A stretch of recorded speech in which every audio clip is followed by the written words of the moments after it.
Pour les fabricants du taxi noir londonien, cette ligne de production informatisée est très importante. Il y aura la création d'1 millier d'emplois hautement qualifiés, mais aussi la construction d'un taxi électrique innovant. Oui, le lancement d'une nouvelle usine aujourd'hui est réellement une occasion historique pour nous. Je veux dire que c'est la première usine automobile construite au Royaume-Uni depuis une décennie. Et c'est la première à être dédiée à la construction de véhicules électriques.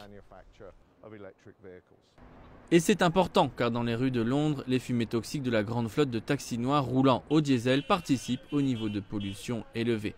Les nouveaux taxis électriques ainsi que des vannes seront conformes avec les lois de janvier prochain concernant les véhicules propres. À son maximum, près de 20 000 taxis londoniens sortiront de cette ligne de production chaque année. Bien sûr, à ces niveaux, le taxi noir londonien sera exporté à l'international. Les exportations vont être importantes.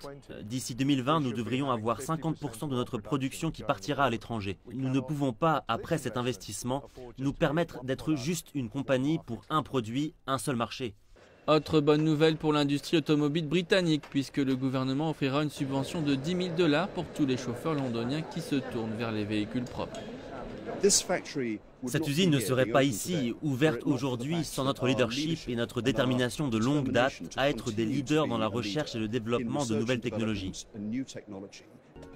Les essais des nouveaux véhicules sont encore en cours et Geely prévoit un lancement cet été.